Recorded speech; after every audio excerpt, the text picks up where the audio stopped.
സംസ്ഥാന ശാസ്ത്രമേളയുടെ ഉദ്ഘാടനത്തിനിടെ രാഹുൽ മാങ്കൂട്ടത്തിൽ എംഎൽഎയുമായി വേദി പങ്കിട്ടതിൽ പ്രതികരണവുമായി വിദ്യാഭ്യാസ മന്ത്രി. സ്ഥലത്തെ എംഎൽഎ എന്ന നിലയ്ക്കാണ് രാഹുലിനെ ക്ഷണിച്ചത്. വേദിയിലേക്ക് വന്ന ആളെ ഇറക്കിവിടുന്നത് ഞങ്ങളുടെ മര്യാദയല്ല. CPM സംസ്ഥാന സെക്രട്ടറി തന്നെ രാഹുലിനെ ഇനി തടയില്ല എന്ന് വ്യക്തമാക്കിയിട്ടുണ്ടെന്നും മന്ത്രി പറഞ്ഞു. അയാളിപ്പോൾ നിലവിലെ അവിടുത്തെ MLA ആണ്. ഞങ്ങൾ ഗവൺമെൻറ്റിനെ സംബന്ധിച്ചിടത്തോളം അയാളെ ശിക്ഷിക്കപ്പെട്ടിട്ടില്ല. അങ്ങനെ ഒരാൾ വേദിയിൽ വന്നു കഴിഞ്ഞാൽ നമുക്ക് ഇറക്കി വിടുന്നതിന് വേണ്ടി അത് ഞങ്ങളുടെ ഒരു മര്യാദയല്ല. പിന്നെ അത് മാത്രമല്ല, ഞങ്ങളുടെ പാർട്ടി സംസ്ഥാന സെക്രട്ടറി തന്നെ പറഞ്ഞിട്ടുണ്ടല്ലോ, അദ്ദേഹത്തിന് ഇനി ഒരു കാര്യങ്ങളിലൂടെ തടയുന്നില്ല എന്ന് പറഞ്ഞല്ലോ. വികസന പ്രവർത്തനം നടത്തുന്നതിന് വേണ്ടി അദ്ദേഹം അവിടെ വരുന്നതിന് തടയുന്നില്ല എന്ന് പറഞ്ഞിട്ടുണ്ട്. തീർച്ചയായിട്ടും അയാളെ ക്ഷണിച്ചിരുന്നു.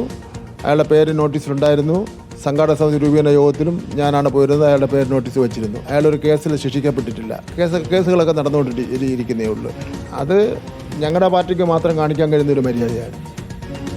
ഗോപാൽ ശിലാസനൽ വിവരങ്ങളുമായി. ഗോപാൽ, ഒരിടത്തേക്കും പാലക്കാട് ഒരിടത്തേക്കും എത്തിക്കില്ല, രാഹുൽ മാങ്കൂട്ടത്തെ തടയും എന്നാണ് നേരത്തെ CPM പറഞ്ഞിരുന്നത്. ഇപ്പോൾ ചടങ്ങുകളിൽ ഒരുമിച്ചിരിക്കുന്നതിൽ പോലും തെറ്റില്ല, ഇനി തടയില്ല, CPMന്റെ നിലപാടാണ്, പുതിയ നിലപാടാണ് എന്ന് വ്യക്തമാക്കുകയാണോ മന്ത്രി?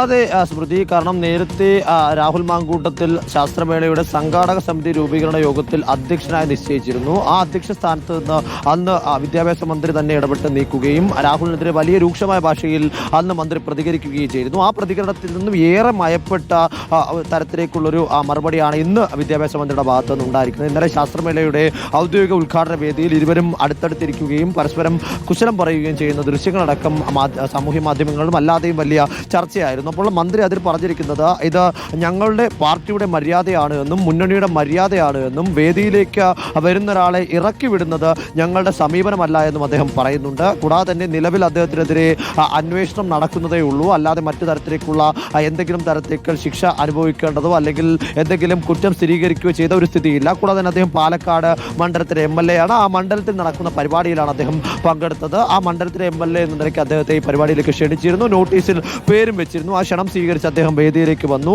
ആ വേദിയിലേക്ക് വന്ന ഒരാളെ ആ പരിപാടിയിൽ പങ്കെടുപ്പിക്കുക എന്നത് തന്നെയാണ് LDFന്റെയും സർക്കാരിൻ്റെയും നയമെന്നും അതിനോടൊപ്പം തന്നെ ആ സമയത്ത് നേരത്തെ മന്ത്രി വിമർശനം ഉന്നയിച്ച സമയത്ത് ഈ വിവാദങ്ങൾ രൂക്ഷമായി കത്തിപ്പടർന്നു നിൽക്കുന്ന സാഹചര്യമായിരുന്നു. എന്നാൽ ആ ഘട്ടത്തിൽ നിന്ന് സ്ഥിതിയും സാഹചര്യവും എല്ലാം തന്നെ വല്ലാതെ മാറിയിട്ടുണ്ട്. ആ സംസ്ഥാന സെക്രട്ടറി CPMന്റെ സംസ്ഥാന സെക്രട്ടറി തന്നെ അദ്ദേഹത്തെ ജില്ലയിൽ തടയില്ല എന്നും വികസന പ്രവർത്തനങ്ങൾ നടത്തുന്നതെന്ന് തടയില്ല എന്നും വ്യക്തമാക്കിയിരുന്നു. ആ നയവും ആ നിലപാടും മുന്നോട്ട് വെച്ചുകൊണ്ട് പോകാനാണ് ഇപ്പോൾ തീരുമാനിച്ചിരിക്കുന്നതെന്നും വിദ്യാഭ്യാസ മന്ത്രി നമ്മോട് റിപ്പോർട്ടറോട് തന്നെയാണ് വ്യക്തമാക്കിയിരിക്കുന്നത്. ഗോപാൽ ശിലാസനാണ് വിവരങ്ങൾ.